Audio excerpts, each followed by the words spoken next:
Los números enteros los vamos a simbolizar con esta letrica, la letra Z.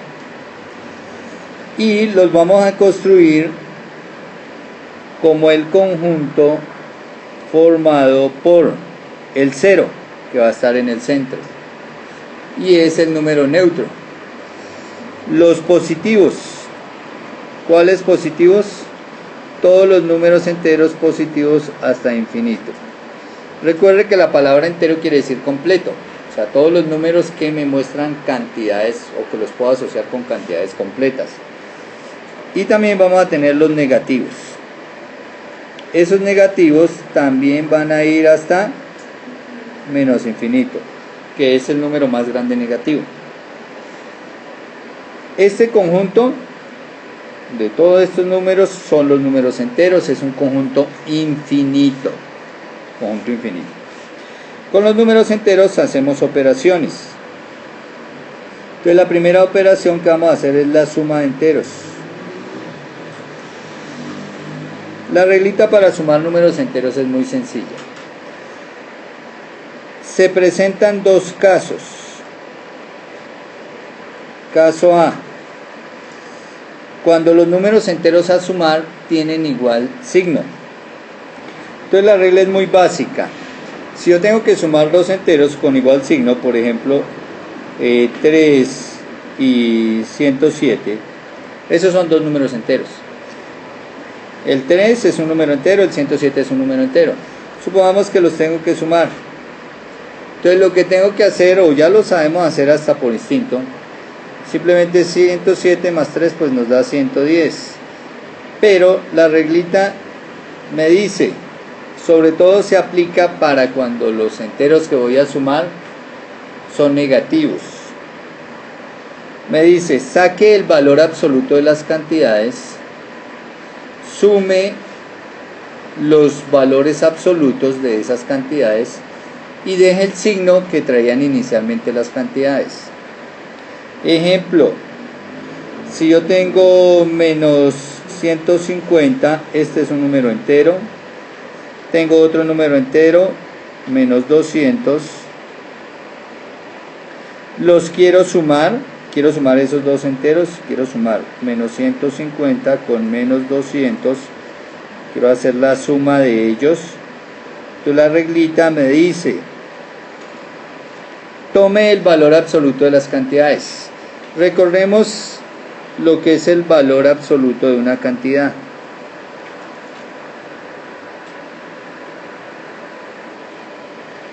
Entonces, el valor absoluto es una función que lo que hace es que las cantidades positivas nos las deja positivas y las cantidades negativas nos las vuelve positivas.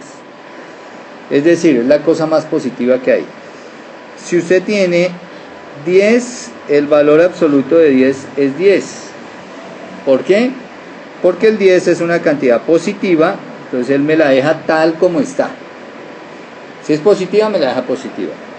Pero si yo tengo menos 200 y le saco el valor absoluto a menos 200, el valor absoluto de menos 200 es 200. La cantidad era negativa, me la vuelve positiva.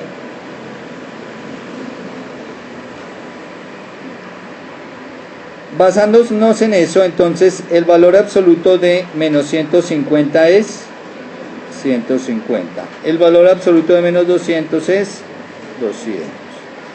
Y la regla dice, sáquele el valor absoluto a las cantidades, sume los valores absolutos, o sea, los resultados. Entonces los sumamos. ¿Cuánto nos da eso? 350. Y el resultado que usted va a colocar acá es ese 350, pero con el signo de las cantidades iniciales. Mire las cantidades iniciales, ¿qué signo traían? Bueno, esta es la regla matemática. Sin embargo, es más fácil si uno le pone lógica, no se ciña a las reglas. ¿Cómo lo hago por lógica? Para mí, las cantidades negativas son deudas que yo tengo. Quiere decir que aquí quiero hacer la suma de mis deudas, fíjense. debo 150 y debo 200. Obviamente si debo y debo, no voy a tener nada, ¿cierto? Voy a tener deudas. ¿Cuánto debo en total? Pues yo sumo las dos deudas, ¿cierto? Sumo los 150 que los debo con los 200 que debo. Entonces sumo 150, 200, me da 350. Y deudas, pues quedo con deudas porque no tengo nada con qué pagar. Entonces el resultado es menos 350. Y si lo hago así es muy sencillo y es muy lógico. Cuando lo hago por valor absoluto, pues estoy utilizando una regla matemática. Bueno, ese es el caso A. Si los enteros que voy a sumar tienen igual signo. El caso B. Enteros a sumar con diferente signo.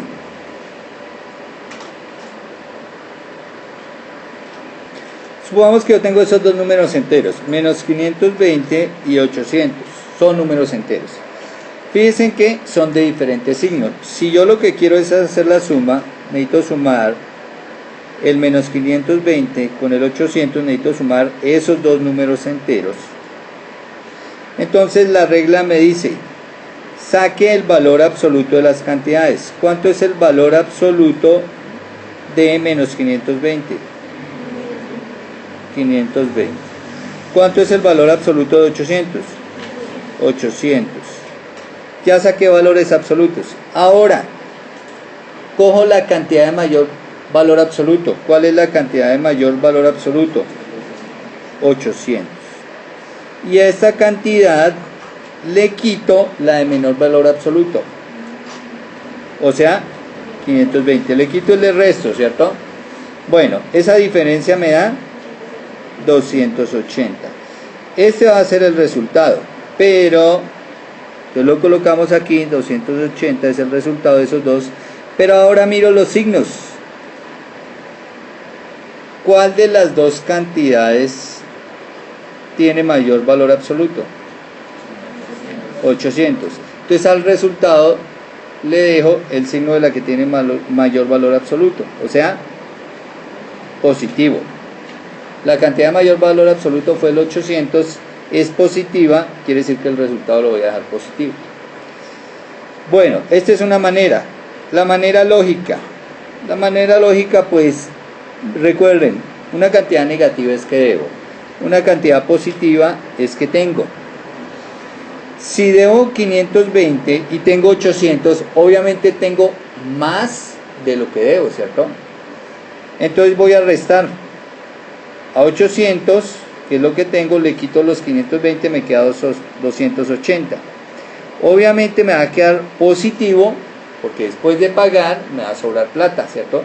Y por eso el resultado me va a quedar 280 positivo. Bueno, esa es la forma de sumar números enteros. Supongamos que tengo los siguientes números enteros. Que tengo menos 3 y tengo menos 40. Ambos son números enteros. Y supongamos que tengo que restarlos. Es decir, que vamos a hacer menos 3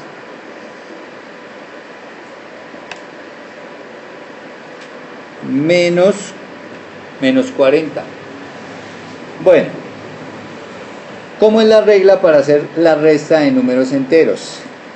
Entonces recuerden que al primer término se le llama el minuendo, al segundo término se le llama el sustraendo, o sea, de donde uno quita. Entonces lo que uno hace acá es tomar el minuendo y lo va a sumar con el inverso del sustraendo. Entonces, ¿quién es el sustraendo? Menos 40. ¿Quién es el inverso de menos 40? Entonces el inverso aditivo es el mismo número pero con el signo contrario. Entonces si yo tengo menos 40, el inverso aditivo de menos 40 es 40. Y voy a hacer la suma. Al hacer la suma, identifico que las cantidades tienen ¿qué? Signos contrarios, ¿cierto?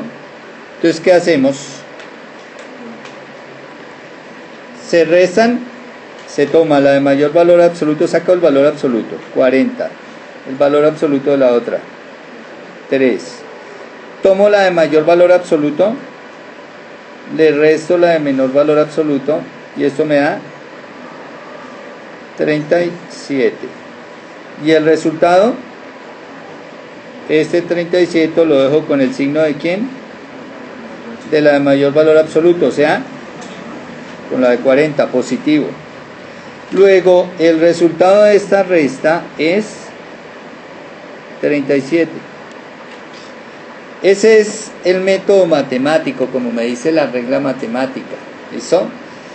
Bueno, otra forma de hacerlo es que yo sé del producto de signos.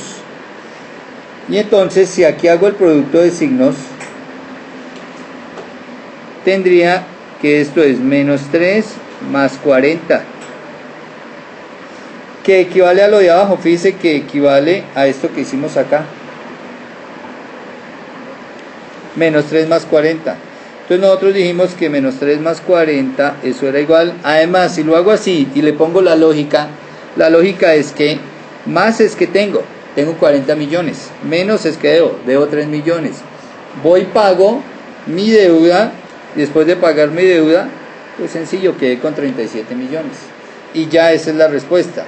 Fíjese que por lógica, pues uno lo hace muy rápido y todo el tiempo uno lo trabaja así por lógica para estas cosas pequeñas. Para hacer el producto entero, entonces sencillamente se hace el producto de los números naturales y el resultado le voy a aplicar la regla de signos del producto. Y la regla de signos del producto es que si ambos signos al multiplicar los signos,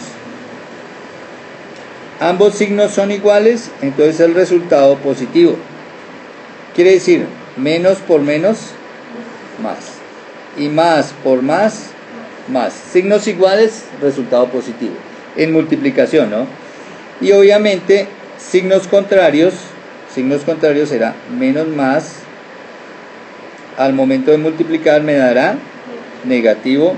O el otro que será más por menos, ¿no?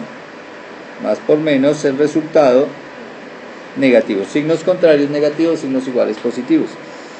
Le aplico esta regla y hago el producto de números enteros común y corriente. Supongamos que tengo menos 20, este es un número entero. Y tengo menos 40, este es un número entero.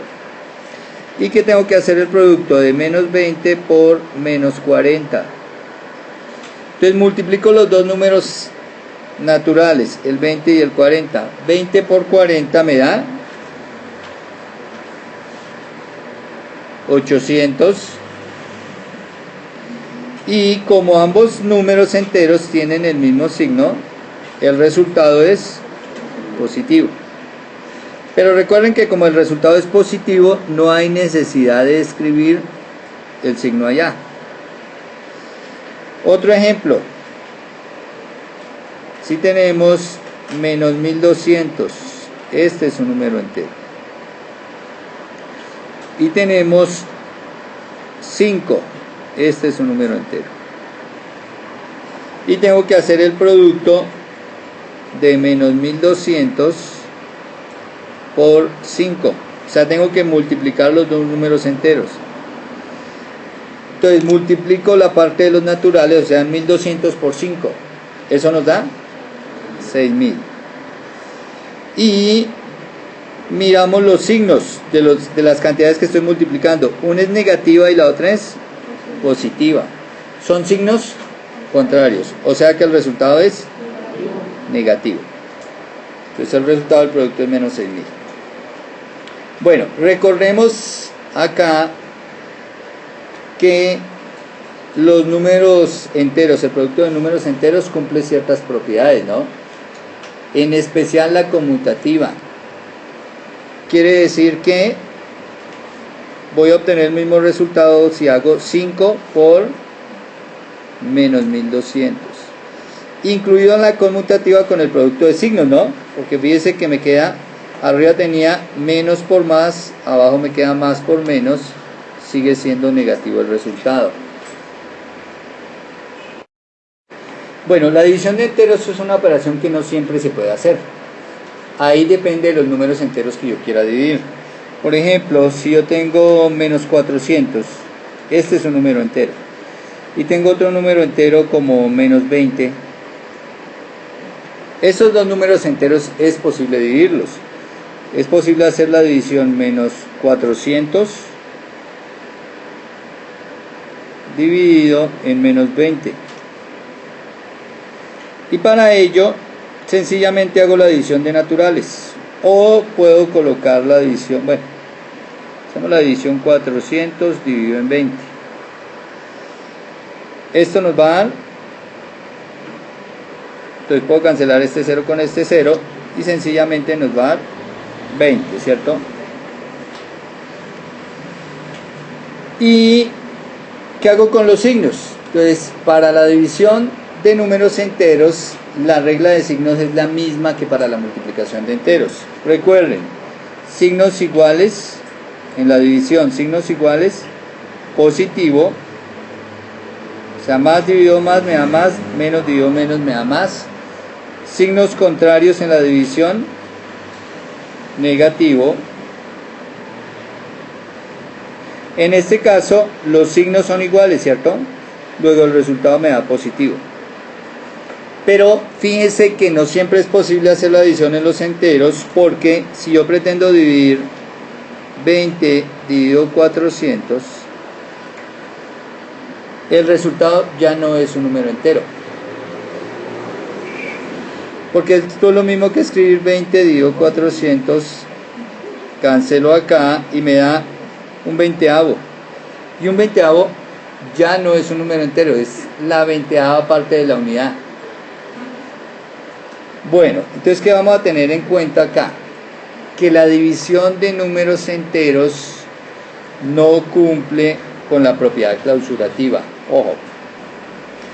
Entonces la división de números enteros no cumple con la propiedad clausurativa o uniformidad. Es decir, si yo tengo un número entero A y lo voy a dividir entre un número entero B, el resultado no siempre va a ser un número entero. O sea, podemos decir el resultado de C, y C no siempre pertenece a los enteros. ¿Cuándo C va a pertenecer a los enteros? Entonces aquí ya podemos hacer la deducción. Cuando al dividir un número entero entre otro número entero, el resultado es un entero, y voy a poder hacer la división y me da entero, no me da fraccionario, no me da decimal. Cuando uno es ¿qué? ¿Qué hay relación ahí entre 20 y 400? Más que positivos, porque necesariamente pares. Yo puedo tener dos impares, fíjate. Yo puedo tener 35, ese es un entero. Puedo tener menos 7, es un entero. Y yo puedo hacer la división, 35 dividido menos 7, y esto me da 5. Negativo, porque recuerde, positivo, negativo, en división, signos contrarios me da negativo. Listo, mire, me dio un número entero. Entonces, ¿cuál será la condición? ¿Qué relación debe haber entre el minuendo, entre el dividendo y el divisor? Que deben ser múltiplos. ¿Listo? Deben ser múltiplos. Pero ¿quién debe ser múltiplo de quién? ¿Quién es múltiplo de quién acá? ¿El 7 de 35 o el 35 de 7? El 35 es uno de los múltiplos de 7. Entonces, ¿qué podemos decir? Que para que se pueda hacer la división de números enteros, para poder realizar la división de números enteros, el dividendo debe ser múltiplo del divisor, y no al contrario. Porque si fuera al contrario,